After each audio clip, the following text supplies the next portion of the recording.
दोस्तों, आज की कहानी का नाम है एक बिहारी की कहानी। इस कहानी के सभी पात्र एवं घटनाएं काल्पनिक है। ये कहानी केवल मनोरंजन के लिए है। अगर आपको ये कहानी पसंद आए तो कहानी को लाइक कीजिए और शेयर कीजिए और चैनल को सब्सक्राइब कीजिए। एक बिहारी की कहानी। राजू अपने घर वालों के साथ खुशी खुशी अपना जीवन यापन कर रहा था। उसकी माँ उसे बहुत प्यार करती थी क्योंकि राजू इकलौता जो था वह बिहार के पटना का निवासी था जो काम करके अपने घर की ज़रूरत को पूरा करता था। एक बार की बात है, उसके यहाँ एक लड़का आया जिसका नाम था मनोज। उसने राजू को ढेर सारे पैसे कमाने का एक उपाय बताया। राजू उसकी मीठी मीठी बातों में आ गया। उसने बोला, ठीक है, तुम कल मेरे घर आना। लेकिन मनोज आज ही राजू के घर पहुंचा और उसकी मुलाकात राजू के माँ से हुई। मनोज ने बताया कि मुंबई में काम करने के लिए कुछ लोगों की ज़रूरत है। उसकी माँ ने बोला, वह तो ठीक है बेटा, लेकिन मेरे बेटे को किसी चीज़ की तकलीफ तो नहीं होगी। मनोज ने बोला, नहीं माँ, ऐसी कोई बात नहीं है। आपके बेटों को तो वहाँ ढेर सारे पैसे मिलेंगे, लेकिन आपका बेटा शराब तो नहीं पीता है ना। उसकी माँ ने फौरन बोला, नहीं बेटा, क्या बातें करते हो, मेरा बेटा ऐसा नहीं है। और राजू की माँ को इस मनोज की बातों पर और भी विश्वास होने लगा। उसके बाद मनोज बोलता है, ठीक है, मैं चलता हूँ, जैसा हो मुझे बता देना। उसकी माँ ने बोला, बेटा चाय तो पी कर जाओ। मनोज बोलता है, नहीं माँ, और कभी। मनोज के जाने के बाद राजू की माँ राजू से पूछती है, बेटा तू मुंबई जाना चाहता है? तो राजू मुस्कुराते हुए जवाब देता है, हाँ माँ, मैं मुंबई जाना चाहता हूँ क्योंकि मुझे पैसे कमाने हैं, घर बनाने हैं। माँ बोलती है, ठीक है बेटा। फिर क्या था, राजू ने जाने की तैयारी शुरू कर दी। राजू बड़ा खुश रहने लगा था क्योंकि वह मुंबई जैसे शहर में जाने जो वाला था। आखिरकार वह दिन आ ही गई। राजू आज मुंबई जाने वाला है। मनोज ने राजू की टिकट राजू के हवाले कर दिया और कहा, तुम इस वाले डब्बे में बैठ जाओ, मैं अगले डब्बे में हूँ। राजू ने मुस्कुराकर बोला, ठीक है। राजू के साथ और भी कई सारे लोग थे जो उसके साथ मुंबई जा रहे थे। ट्रेन चलती जा रही थी। राजू अपने घर से दूर होता जा रहा था और अपनी मंजिल के करीब होता जा रहा था। तभी अचानक से ट्रेन एक स्टेशन पर रुकती है।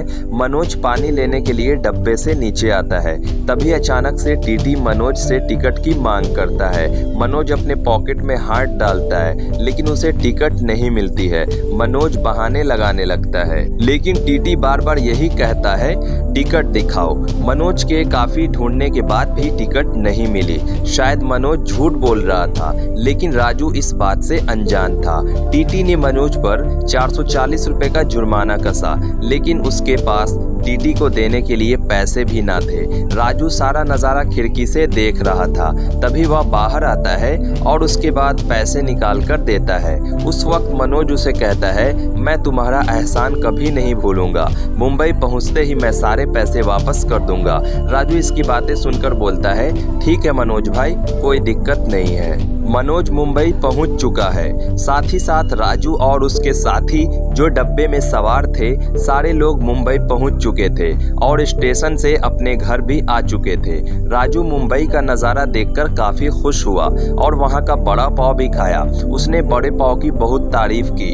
रात हो गई थी, सब लोग सो गए थे। सुबह हुई तो मनोज सुबह सबको जगाता और कहता, चलो फटाफट से तैयार हो जाओ, काम पर जाना है ना। सारे लोग फ्रेश हो जाते हैं। मनोज सबको काम पर ले जाता है और बता देता है कि यह काम तुम्हें करनी है। सब लोग बोलते हैं, ठीक है, काम हो जाएगा। राजू मुंबई में मन लगाकर काम कर रहा था। काफ़ी दिन बीत गए थे।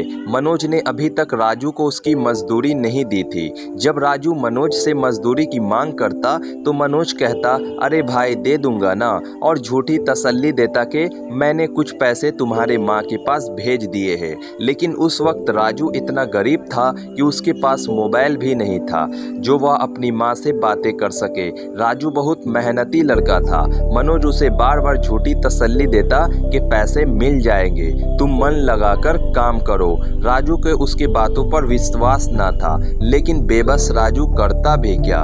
उसके पास तो घर जाने के लिए फूटी कौड़ी भी ना थी। काफी महीने बीत चुके थे। मनोज राजू को सिर्फ खाने के लिए पैसे देता था, बाकी पैसे खुद रख लेता था। लेकिन राजू एक अच्छा लड़का था और उसने एक दूसरे ठेकेदार से अपनी दुखद कहानी साझा किया। वह ठेकेदार भी बहुत अच्छा व्यक्ति था। उसने राजू का दर्द समझा और राजू को अपने यहाँ कुछ दिन काम कराया और बदले में मजदूरी दी, और साथ ही साथ उसने राजू की टिकट भी करवा दी ताकि वह अपने घर को जा सके। राजू आज घर जाने वाला था, लेकिन उसके मन में एक बात बार बार गूंज रही थी, आखिर मनोज भाई मेरे साथ ऐसा कैसे कर सकता है।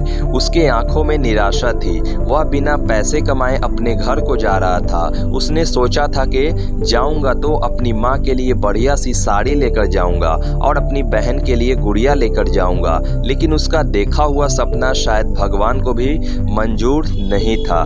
राजू ने ठान लिया था आज के बाद किसी भी अपरिचित व्यक्ति पर इतनी आसानी से विश्वास करना सही नहीं है। इसलिए दोस्तों, हम सभी को चाहिए कि हम किसी भी अनजान व्यक्ति पर आसानी से भरोसा ना करें और उसके लालच में ना आए, वरना हमारे साथ भी ऐसा ही हो सकता है जैसा कि राजू के साथ हुआ। और हमें भी चाहिए कि हम राजू जैसे नेक दिल इंसान व्यक्ति को अपने जाल में फंसाकर उसकी ज़िंदगी बर्बाद ना करें, वरना आज के इस कलयुग में कोई व्यक्ति किसी मनोज पर विश्वास नहीं करेगा। तो दोस्तों, कैसी लगी ये कहानी आपको, आप मुझे कमेंट बॉक्स में कमेंट ज़रूर से करिए, और पसंद आए तो वीडियो को लाइक ज़रूर से कीजिएगा। और ऐसे ही कहानी के लिए हमारे YouTube चैनल सोनू की कहानियाँ सब्सक्राइब ज़रूर से कीजिएगा।